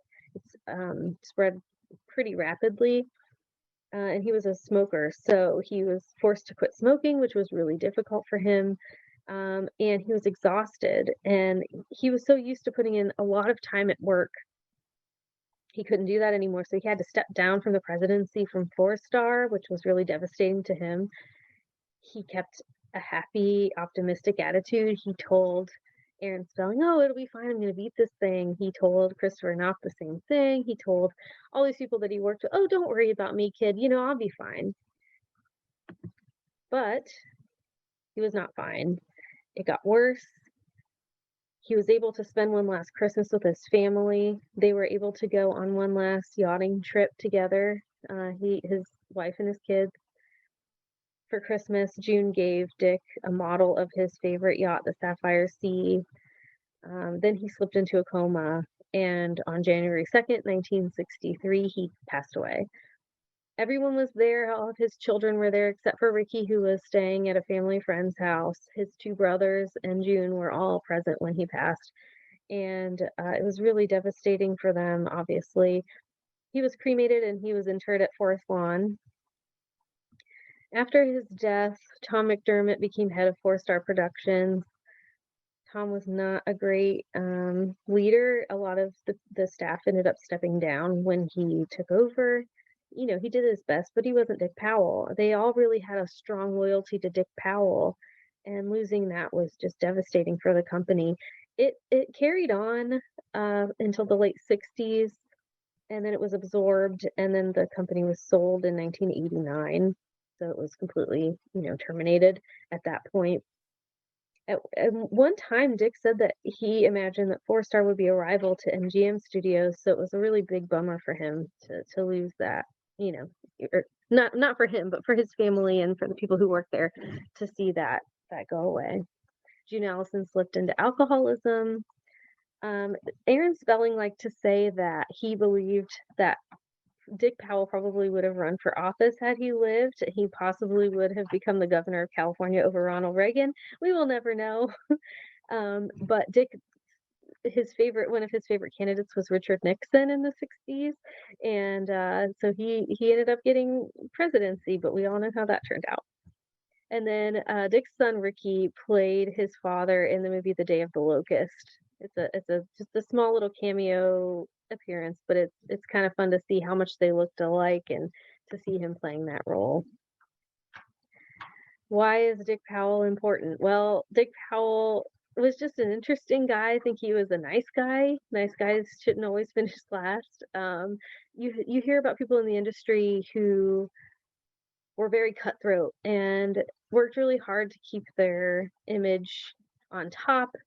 People who worked really hard to maintain a legacy. Dick didn't really care about that, so it kind of makes me feel like I want to be that person that promotes him and keeps him out there, because he was so talented. This man could do anything. He could teach himself to play any instrument. He was a great musician. He was a great personality on the screen. He could do radio. He could do, tough guy parts. He could do these light musical parts, and then he could run the show behind the scenes as well. And he was great at the interpersonal relationship part of the business as well. So he could just really do anything. And he was influential because he was one of the very first to break from the juvenile parts into these tough guy parts. A lot of people followed and did the same thing afterwards. The industry changed too, to allow people to play lots of different types of parts. But when he was working, that was not very common at all. So he was sort of groundbreaking in that way. So, does anybody have any questions?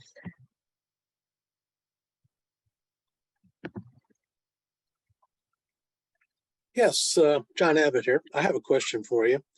When I was doing some research for next month's presentation, I noticed that Dick Powell and June Allison's daughter was adopted in Tennessee. Well, they were living in California. Any background on why that came about? So I know that they had been referred to an adoption agency. It actually turned out to be kind of a controversial adoption agency. There's a book about Georgia Tan, who was essentially tricking people out of their babies and then kind of selling them to celebrities. So they potentially could have been part of that. There's no proof one way or another. And I talked to Pamela about it, and she said she wasn't aware whether that was the case, but the records were pretty much sealed at that time. So it'd be very difficult to find out for sure. But it was a recommendation, a lot of celebrities were adopting from this place. And so that's where they went.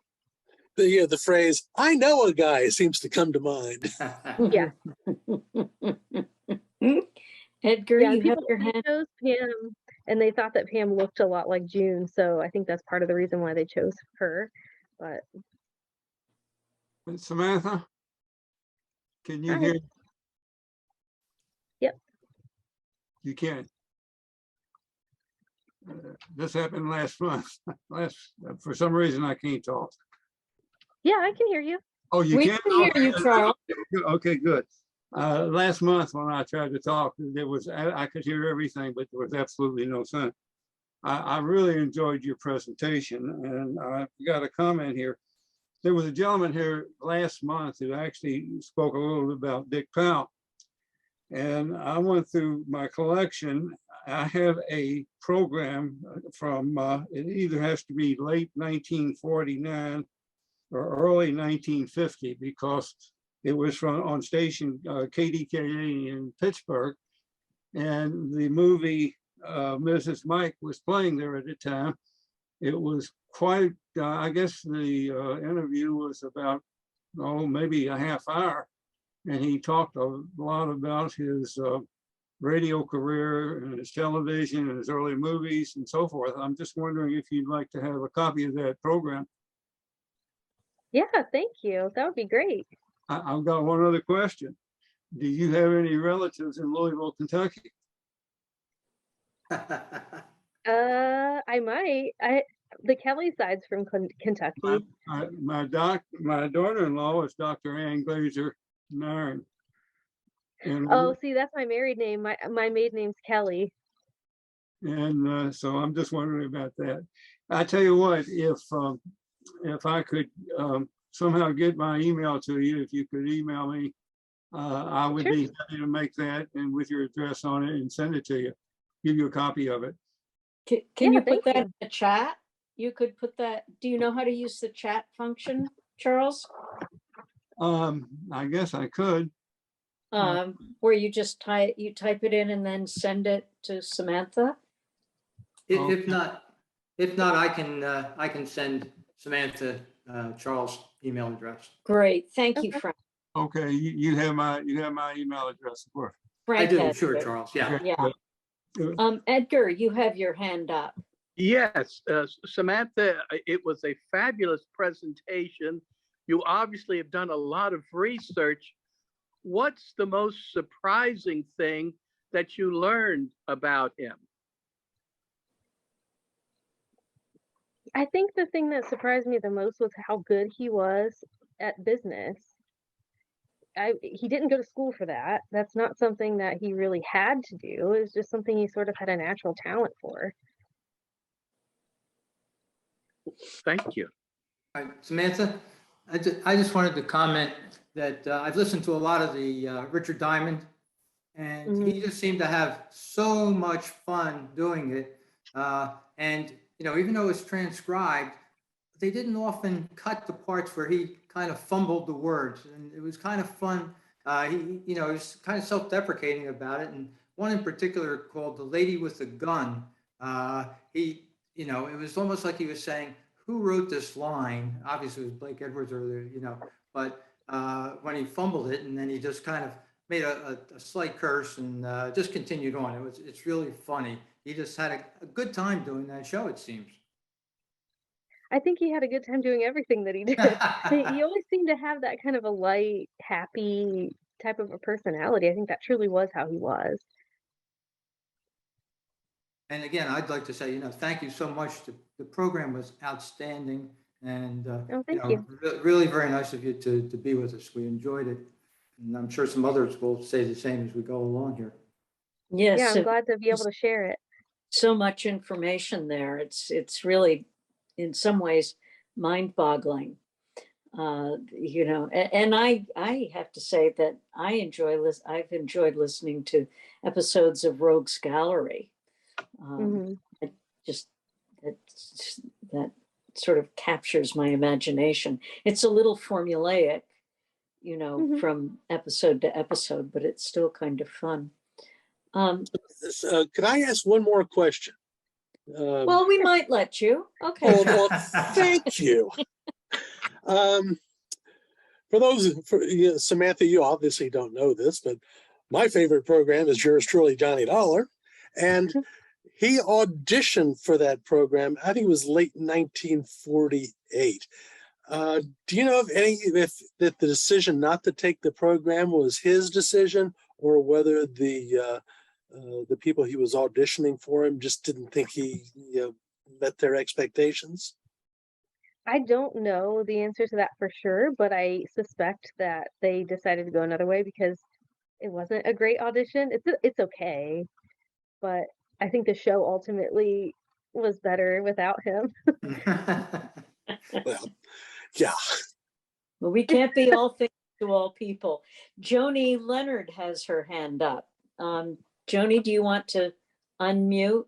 Ah, there you are. Yes, I just did. Hi, Samantha. This was absolutely fantastic. I was just glued to every word that you said about Dick Powell. Did June Allison marry after he passed away? She did. She married a few times. There was one man that she actually married twice. That was during her alcoholic phase.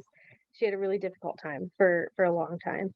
And then she ended up marrying, I'm blanking on his name, I believe it's David, but she married a doctor later in life, and that was a good match, and they were very happy. So she did end up, finding some stability and happiness later in life, but she had a rough time after Dick because I think he was sort of a father figure to her. He took care of her in a lot of ways, and she didn't know how to take care of herself once he was gone. And then she had these kids to take care of too. So it was just a lot. It was a big burden.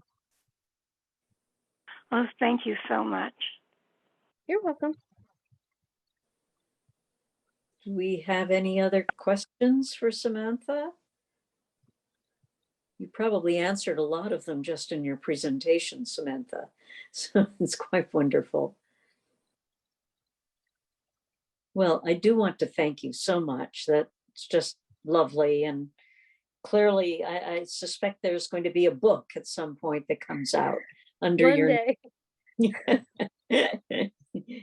You certainly know the research is mind-boggling that you've done, I think. Well, thank you. You're welcome. Yeah, I enjoyed myself. We thank you. And come back at any time. I mean, if you want to, we also, John Abbott is our webmaster, so he gets these presentations posted to YouTube, usually sometime during the weekend. So this will be out there, and we can send you a link if you wish. Oh, I'd love it. Yeah. Great.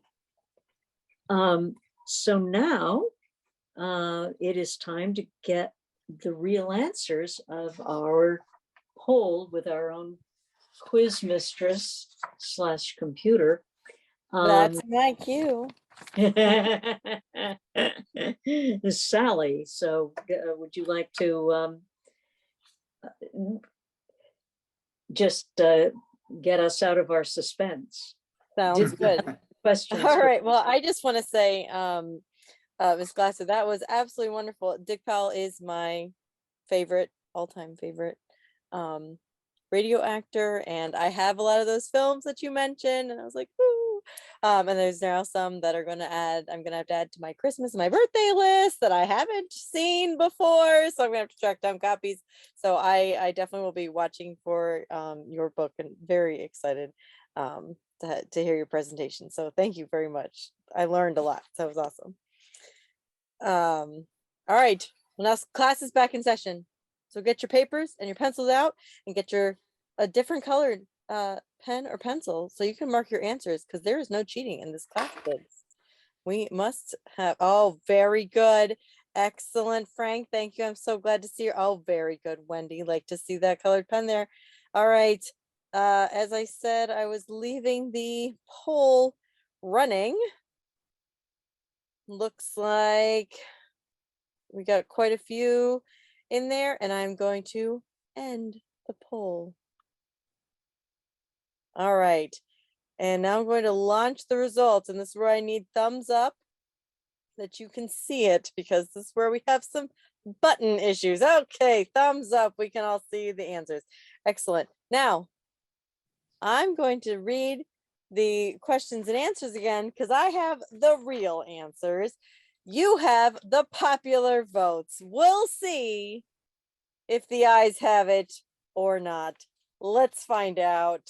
And here's to the ladies, courtesy of Jack. All right, number 1. Women had a tough time getting jobs as directors on primetime crime. I would argue they still do. Which woman was the first one to do that, and on what series was it? Oh, nobody said Agnes Moorehead on Dick Tracy. Is that because Agnes Moorehead wasn't on Dick Tracy? That one I didn't know. Dick Tracy, not a popular show in the Sally house.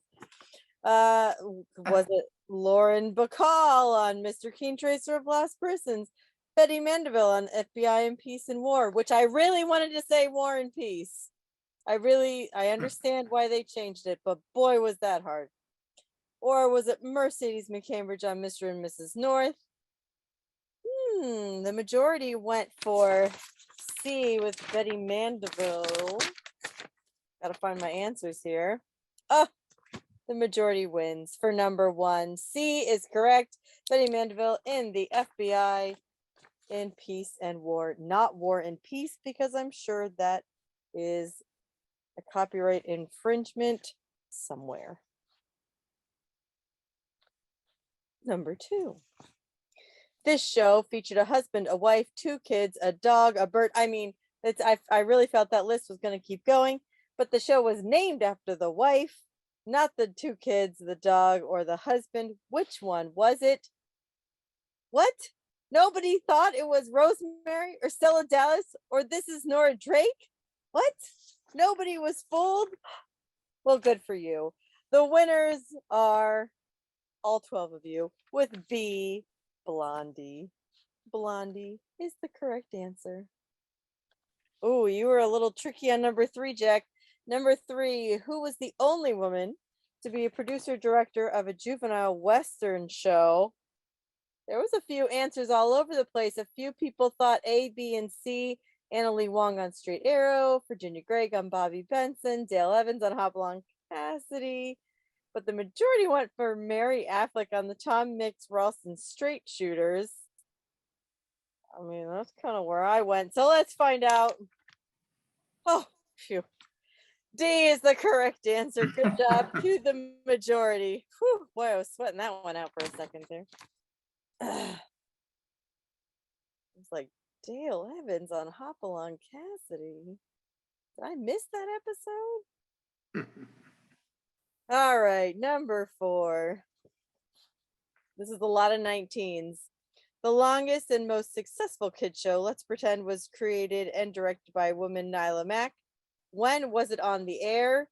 Nobody went for D, 30 to 51. But we were kind of spread all over the place between 33 to 52, 36 to 49, 29 to 54. I mean, they were all in a range. So, you know, it aired in there. But how many of you won? Oh, only 3 of you. It aired from 1929 to 1954. Nice job to the 3 of you. And if somebody else wants to be the math teacher, figure out how many years that is. Number 5. 2 of the most popular shows on radio were created and scripted by a woman who then also starred in the lead. One of them was, a couple of people said Natalie Park for Candy Metzen, Yukon 28209. One said for Dorothy Kilgallen on What's My Line. The majority went for Peg Lynch on Ethel and Albert. Nobody went for Virginia Payne on Ma Perkins. Now I got all my papers messed up. But phew, another few for Peg Lynch on Ethel and Albert, which we have discussed. Peg Lynch, we have talked about her, done some presentations and recreations with her, and she's been featured a lot on the big broadcast. I feel like a lot. I mean, time sort of is relevant right now, so this could have been in the last year, and it feels like last week. Tough crowd. Thanks, Frank. Thanks. Number 6. The other woman in the category of scriptwriter and lead actress. Oh, again, we had a couple for Marie Wilson on My Friend Irma, one for Lucille Ball on My Favorite Husband. Again, the majority went to Gertrude Berg on the Goldbergs. Let's see if the majority is going to win this time. Oh, you are. Good job to the 10 of you. D is the correct answer. Gertrude Berg on the Goldbergs. I was really hoping it was going to be this Kathleen Height on Fort Laramie. I mean, I don't know. Just thought she was going to be the throwaway answer, and we were all going to be stunned. Number 7. All-girl orchestras were a rarity in the dance hall and on the radio, but one of them aired on network radio for years. The Hour of Charm, conducted by Phil Spitalny.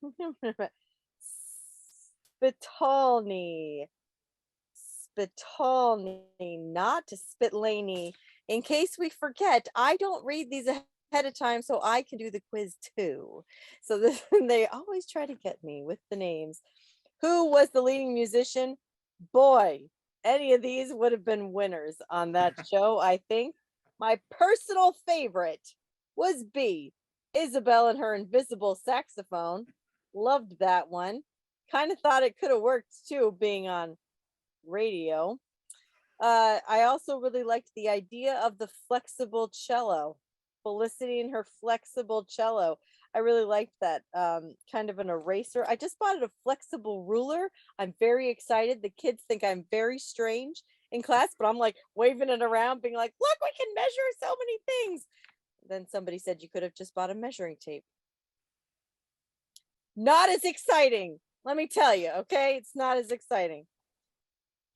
Okay, well, one person went for D, Prudence and the no practice piano. The majority went for A, Evelyn and her magic violin. Is the answer going to be Evelyn? Oh, it is. Good job, majority. Evelyn and her magic violin. I really wanted it to be that invisible saxophone. It's all right.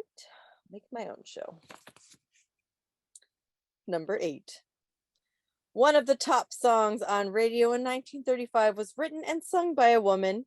It would go on to be the first country western song by a woman to sell over 1 million records.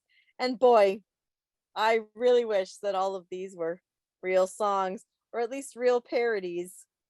I mean, get along, old pain. I'm leaving Cheyenne. Let's do it. I'm back in the saddle again by Imogene Autry. Absolutely. My personal favorite is I've got furs that jingle, jangle, jingle. I want to know what's on those furs. In fact, actually, I don't. There are too many possibilities.